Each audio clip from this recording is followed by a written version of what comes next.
Bom dia a todos.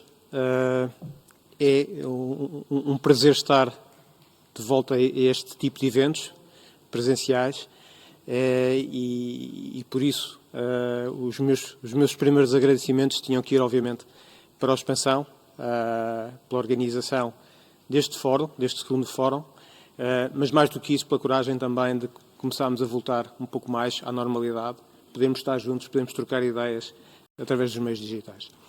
Queria cumprimentar, obviamente, todos os presentes e em particular, o Sr. Ministro, não estando aqui, mas é sempre bom ouvir as suas palavras e, obviamente, todos os participantes que durante este dia nos vão acompanhar aqui. O desafio que me deram não é um desafio fácil, falar sobre desenvolvimento industrial, sobre setores prioritários, sobre ações. Eu vou tentar fazê-lo em 30 minutos, que ainda é mais difícil, mas vamos ver o que é que sai. Deixem-me dizer-vos só uma coisa. Nestes últimos 2 anos, e eu já trabalho há quase 30, eu nunca ouvi falar tanto de 3 temas: indústria, supply chain e risco. E isto serve é o mote para o primeiro tópico de 3 que eu vos queria falar. Porque me parece que o nosso desenvolvimento industrial não pode ser visto de uma forma dissociada de tudo o que está a acontecer neste momento em termos globais no que diz respeito à indústria. E no que diz respeito à indústria, nós estamos num momento de inflexão. Estamos num momento de inflexão porque todo um conjunto de pressupostos que, desde o final da Guerra Fria e depois a partir da década de 90 do século passado, com a mobilização do comércio livre, todo este conjunto de pressupostos que levou a que empresas e nações tomassem determinado tipo de opções ao nível das suas indústrias, procurando lógicas de deslocalização à procura do menor custo, criando assim a capacidade também de desenvolvimento de uma série de países. Todo esse conjunto de pressupostos, de alguma forma, tem vindo a ser colocado em causa, está a ser colocado em causa e está a levar a uma reflexão profunda sobre o que é que deve ser a indústria e qual deve ser a estratégia de indústria para os próximos anos. Dava-vos aqui só 5 drivers desta mudança, há muitos mais, mas estes parecem-me evidentes e vale a pena refletir sobre eles. O primeiro é que a indústria, no futuro, será um palco de competitividade de nações e de grandes empresas. E, em particular, no que diz respeito às novas indústrias que se estão a formar, dou só alguns exemplos. O 5G, é fácil perceber as guerras recentes entre a Huawei e as outras empresas sobre quem é que pode atuar no 5G. As baterias, que terão um impacto brutal ao nível, por exemplo, da mobilidade. As energias renováveis, o hidrogénio, a computação quântica ou a inteligência artificial, tudo isto são aspectos que, de alguma forma, vão transformar a forma como nós competimos e, consequentemente, vão ter um impacto sobre aquilo que é o poder relativo das nações e o poder relativo das empresas. Associado a isto, obviamente, está um aspecto geoestratégico. Já era evidente nos anos Trump, a evidência dos 3 blocos.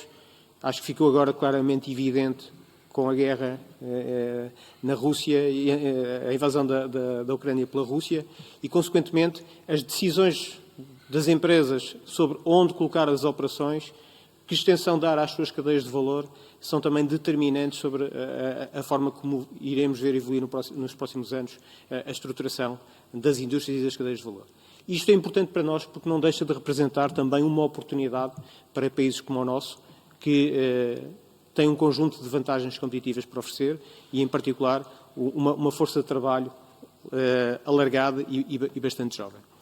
Um outro aspecto que está também a impactar isto tem a ver com a necessidade de aumento da resiliência das cadeias de valor. Esta palavra resiliência, se calhar há 2 ou 3 anos nem sequer fazia parte dos nossos vocabulários, mas hoje em dia fala-se muito e isto tem a ver com a capacidade de nós resistirmos de uma forma eficiente aos riscos que nos são apresentados. Isto vai levar, obviamente, a repensar opções sobre a forma como estruturamos as cadeias de valor ao nível global e, mais uma vez, necessariamente terá impactos e gerará oportunidades para países como o nosso.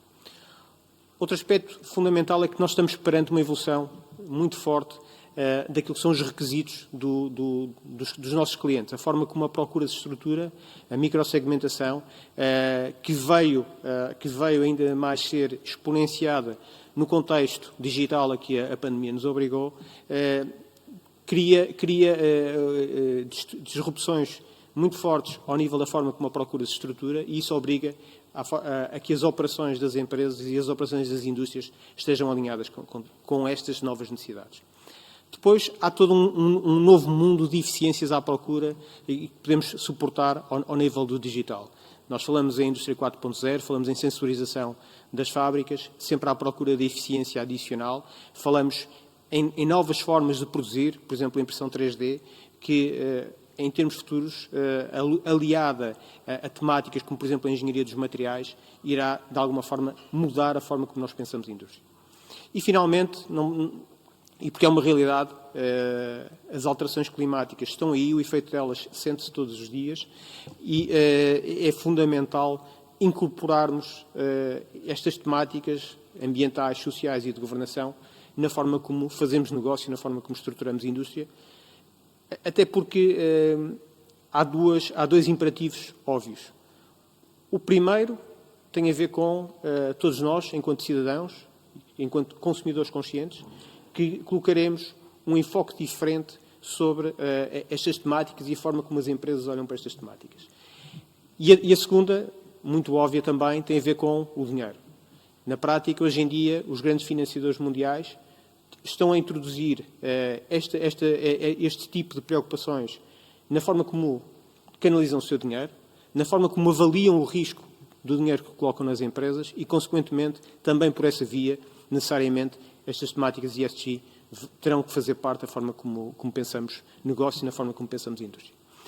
E eu introduzi isto porque me parece que, na forma como nós pensamos o futuro da nossa indústria, em Angola, não o podemos fazer de uma forma dissociada daquilo que está a acontecer no resto do mundo e aproveitar também as vantagens, os saltos quânticos que podemos dar, porque não temos necessariamente que percorrer todas as pedras do caminho.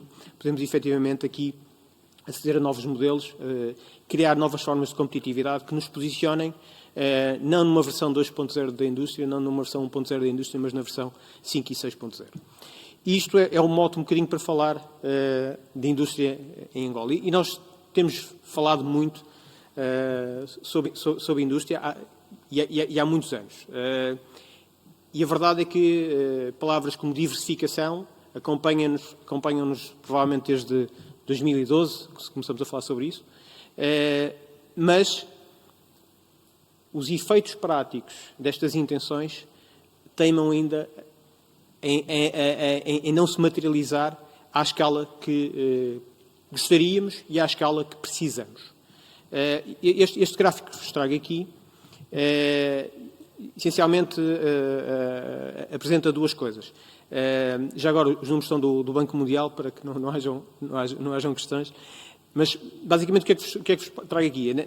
Nestas barras, nas barras representamos o valor acrescentado, quer da indústria, quer da agricultura, floresta e pescas, e eu gosto de ver estes dois setores como setores que estão intimamente ligados entre si, porque, na nossa perspectiva, e atendendo ao estágio de maturidade que nós temos, a evolução que podemos contar para a indústria depende em muito da evolução que tenhamos também ao nível do setor produtivo primário, e o que temos aqui representado, essencialmente, é o valor acrescentado destes dois grandes setores nos últimos 10 anos.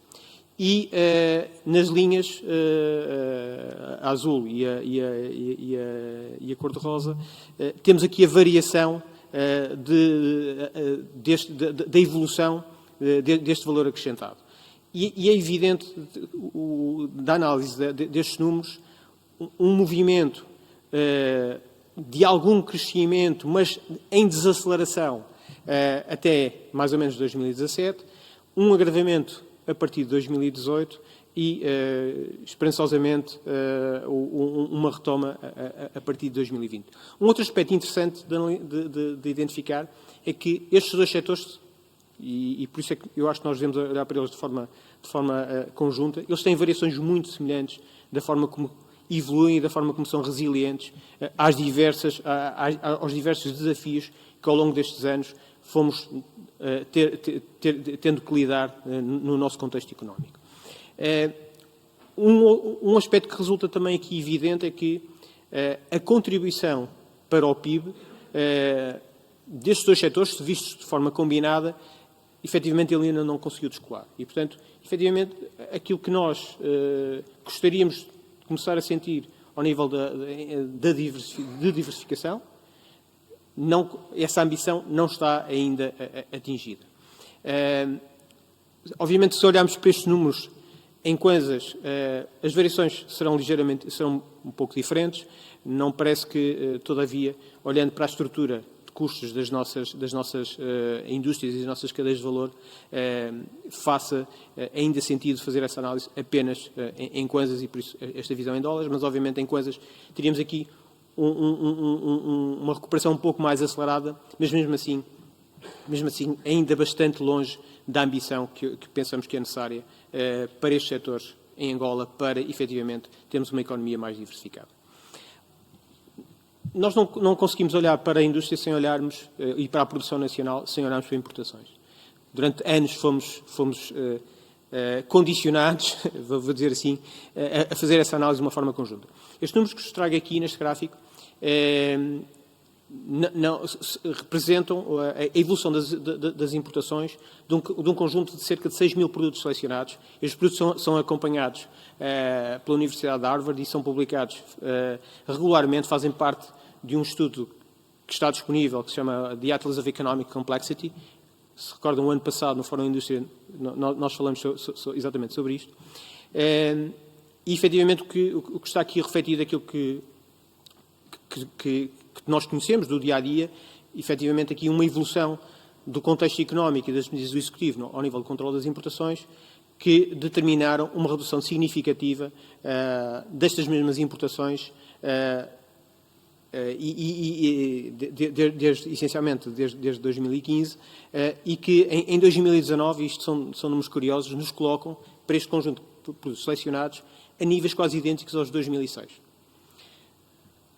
A parte curiosa é que se nós observarmos agora este gráfico, que é quase o mesmo gráfico, mas visto numa lógica per capita, ou seja, importações per capita, e se pensarmos que nestes 12 anos, entre 2006 e 2019, nós adicionamos cerca de 11 ou 12 milhões de habitantes à nossa população, efetivamente o que estamos aqui a dizer é que há um decréscimo significativo dos números de importações per capita. E levantam-se aqui três questões, que eu acho que podem ser bons motos para discussão no fórum a seguir, que é, ok, o que é que aconteceu e que tipo de comportamentos é que nós conseguimos observar. Estamos a ter um melhor procurement, estamos a ter um melhor value for money das nossas importações. Há uma deslocalização das categorias de itens de maior valor para itens de menor valor, no sentido de dar resposta à procura. Há uma cobertura por parte da produção nacional daquilo que são os produtos que não foram importados, provavelmente também.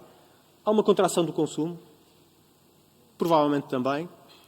E provavelmente a resposta será uma combinação de todas estas e de muito mais algumas. O que nos parece também importante assinalar é que se nós olharmos para a composição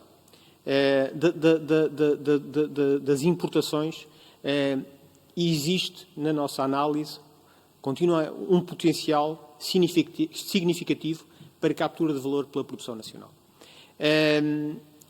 Aqui estas cores representam grandes categorias de produtos. Mais uma vez, a base de análise é exatamente aquela que eu vos comentava há pouco, os tais 6 mil produtos que são acompanhados regularmente por Harvard. Temos aqui, essencialmente, os domínios agrícola, os domínios da produção metálica, os domínios lato sensu dos minerais, da química, do têxtil e outros domínios. E nós vamos fazer uma análise sobre esta composição e fazer um exercício que é um exercício, obviamente, necessariamente académico, mas que, com uma premissa base que é, se nós tivéssemos as condições base asseguradas e atendendo ao estágio de maturidade de cada uma destas cadeias de valor, que tipo de cobertura poderíamos ter num espaço de 3 a 5 anos relativamente a estes produtos por parte da produção nacional. E chegamos a números muito redondos e entendemos que em 3 a 5 anos, e olhando apenas para aquilo que é o top 10 de cada uma destas categorias, nós poderíamos trazer para dentro da produção nacional cerca de 2,5 mil milhões de dólares de valor que iríamos capturar às importações. Onde é que isso está? Onde é que esse valor está? Muito ao nível da agricultura e da transformação agrícola, portanto, o agroalimentar, e daí eu volto a enfatizar a necessidade de olharmos para os dois setores de uma forma agregada. Ao nível da transformação e da produção metálica, ao nível dos minerais, ao nível dos químicos, ao nível dos têxteis e também outro conjunto agregado de produtos onde há também uma oportunidade de criar valor.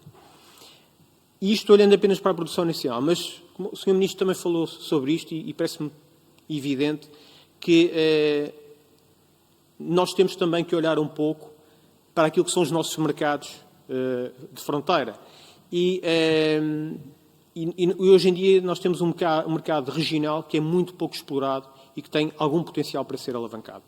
Só se olharmos para as importações em 2019 dos nossos países vizinhos, RDC, Zâmbia, Namíbia, temos um valor combinado de 23,5 mil milhões de dólares de importações por parte destes países, em 2019. E deste valor, apenas 3% são importações provenientes de Angola. Quando nós olhamos para outros países e olhamos tipicamente para o peso que o comércio com os países limítrofes tem sobre a balança económica, é muito normal encontrarmos grandes aglomerados de pequenos pares ou de pequenos triplos ou quádruplos de países que, entre si, concentram uma grande proporção de importações. Por exemplo, Portugal, entre Espanha, França e Alemanha, concentra cerca de 70% do seu trade, da sua balança comercial. Obviamente que a maior relação é com a Espanha, é o país de fronteira. E nós em Angola não temos isso. Efetivamente, quando olhamos, e aqui no mapa temos representado aquilo que é a nossa distribuição de exportações, nós vemos que as nossas exportações para o continente, e já nem falo apenas nos países de fronteira, falo no continente em si, são muito baixas. Portanto, há aqui um potencial que nos parece importante para ser explorado. Agora, a questão fundamental é o como. O nosso problema é essencialmente, e esse é um problema que nos vem acompanhando há bastantes anos, não é um problema se temos indústria. Nós temos boa indústria. Nós temos muito bons casos de fazer bem a indústria. Temos muito bons exemplos de fazer bem a indústria. Mas, quando eu olho para a forma como, nas múltiplas economias que acompanhamos, o tipo de empresas se distribui, eu encontro uma relação tipo 98% em termos gerais, 98% se olha para a Europa, 99,9% por exemplo, se olha para Portugal, entre a preponderância de grandes empresas e de pequenas e médias empresas. E obviamente que isto tem muito a ver com estágios de maturidade, estágios de competitividade, e nós sabemos que é preciso um ecossistema razoavelmente eficiente para que as pequenas e médias empresas possam desenvolver-se de uma forma harmoniosa e de uma forma sustentável, porque elas não têm a escala que as grandes empresas têm para conseguir suprir e endereçar aquilo que são as graves limitações que nós continuamos a ter dentro do nosso contexto competitivo. Agora, quão longe estamos nós de atingir este objetivo. E eu lançava aqui só dois ou três temas que me parece importante refletirmos. O primeiro tem a ver com a complexidade relativamente reduzida da produção que temos. Este mapa que está aqui representado, na prática, é um mapa de complexidade da economia de Angola, em que a cor temos representados, estes pontos a cor, são os produtos que nós hoje em dia exportamos. E as conexões destes pontos dão-nos, o número de conexões que eles têm, dão-nos, basicamente, as indústrias complementares a que, a partir destes produtos que conseguimos produzir, nós conseguimos aceder. E que sabemos todos, que trabalhamos em indústria e percebemos os conceitos de cadeias de valor, que é mais fácil eu migrar para uma cadeia de valor que conheço, que é complementar, do que iniciar uma cadeia de valor nova. E, efetivamente, nós temos dois desafios. Primeiro, temos produtos pouco complexos. Segundo, as cadeias de valor onde estes produtos se inserem são cadeias de valor que têm poucas ligações. O que significa que é mais difícil nós gerarmos incrementos substanciais de rendimento apenas por migração por cadeias complementares. Obviamente de gamas, outro tipo de situações. Portanto, temos um posicionamento que limita as nossas oportunidades de diversificação. E é importante que temos presente esta noção quando pensamos estrategicamente o que tem que ser feito ao nível da indústria, e especialmente quando o Executivo toma em consideração aquilo que são os planos que tem para a indústria, e já vou falar sobre isso a seguir. Portanto, sem prejuízo, temos aqui, como disse, o que nós chamamos os lighthouses, os faróis de sofisticação, grandes empresas, com presença há muitos anos em Angola, com modelos sofisticados, com capacidades industriais que estão ao melhor nível daquilo que encontramos internacionalmente, mas isso não é suficiente para darmos este salto e mesmo essas, nos últimos anos, foram muito impactadas na sua competitividade por aquilo que são os custos de contexto e pelos anos de crise. E, portanto, estamos perante uma situação de um desafio muito complexo pelo nível de transformações que temos que operar e pela interdependência a assegurar ao nível destes desafios. Isto leva-me à fase final da minha intervenção, que tem a ver com algumas ideias que pensamos que vale a pena discutir sobre os caminhos a adotar para o futuro. E aqui há um aspecto que me parece fundamental, não está aqui o Sr. Ministro, mas esta é uma equação que não pode ser resolvida por nenhum dos players de forma isolada. Exige uma concertação e uma intervenção muito alinhada, muito coerente, muito consistente entre o Estado para resolver um conjunto de falhas de mercado fundamentais que minam a competitividade das empresas. Obviamente, por parte das empresas, no alinhamento com as grandes oportunidades e também com o alinhamento estratégico daquilo que são as vantagens do país. E todo um outro conjunto de setores complementares, como as finanças, a banca em particular, mas também a educação, os transportes, etc., que são fundamentais estarem envolvidos para que, efetivamente, possamos acelerar este desenvolvimento industrial em Angola. Deixo 8 ideias, eu sei que já estou um bocadinho a abusar do meu tempo, mas deixo aqui rapidamente 8 ideias e sugestões de fatores críticos de sucesso e de temas que podem ser necessários. O primeiro é, claramente, a indústria é um domínio do setor privado. A indústria é feita por vocês, empresários, que no dia-a-dia vencem as resiliências, vencem os desafios que vos são colocados pela procura, pela estrutura, e, portanto, qualquer solução que seja feita sem um envolvimento muito direto do setor privado está, à partida, condenada ao insucesso. Eu deixo 2 ou 3 exemplos de coisas que foram feitas muito recentemente e que são formas interessantes de envolvimento do setor privado naquilo que são as políticas públicas. Muitos de vocês conhecem a realidade europeia. A Europa, no contexto da crise pandémica, instituiu um mecanismo que se denomina o Programa de Recuperação e Resiliência, e no contexto desse Programa de Recuperação e Resiliência, todos os países europeus receberam valores muitíssimo significativos de apoio europeu. Espanha adotou um modelo muito interessante para definir o que é que ia fazer com esse dinheiro.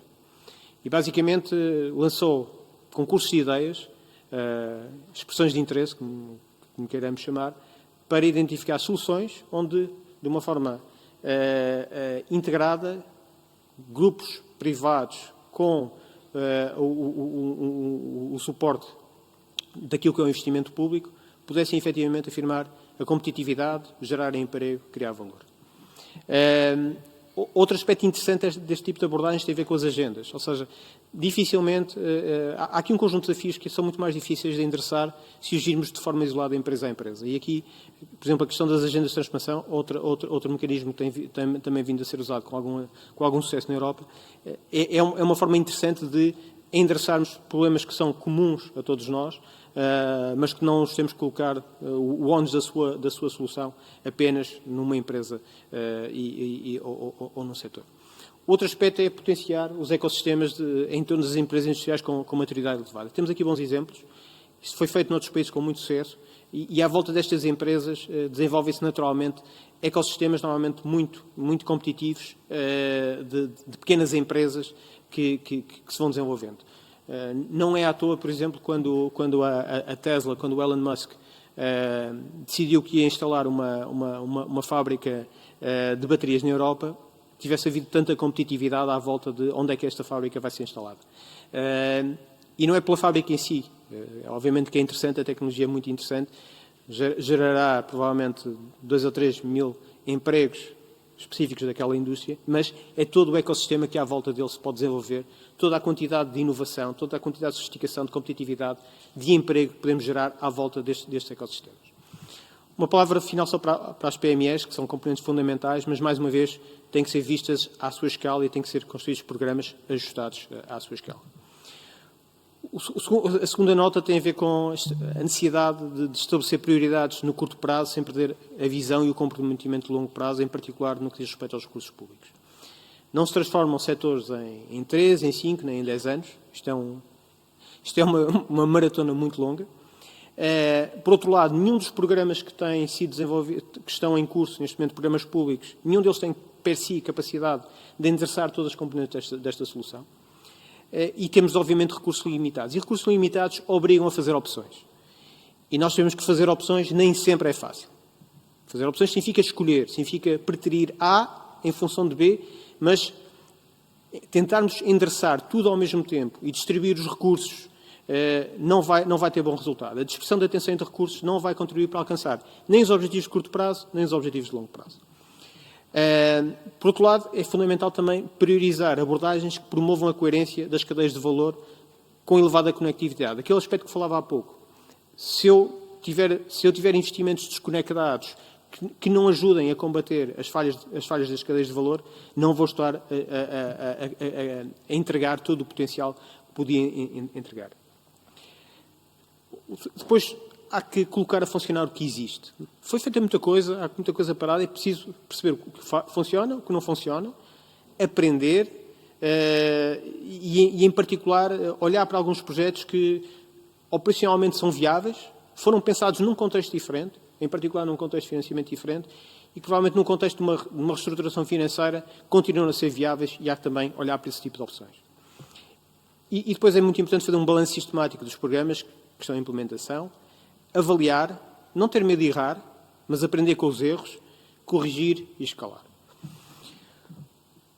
O ponto seguinte, eu penso que dispensa aqui muito tempo. Acho que todos nós estamos conscientes das graves deficiências que continuamos a ter ao nível das infraestruturas base, energéticas, rodoviárias, enfim, não vale a pena perder muito tempo com isto.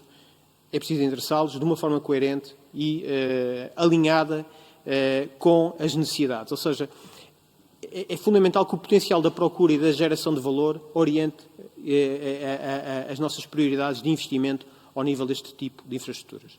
Por outro lado, é fundamental não esquecermos a componente financeira. É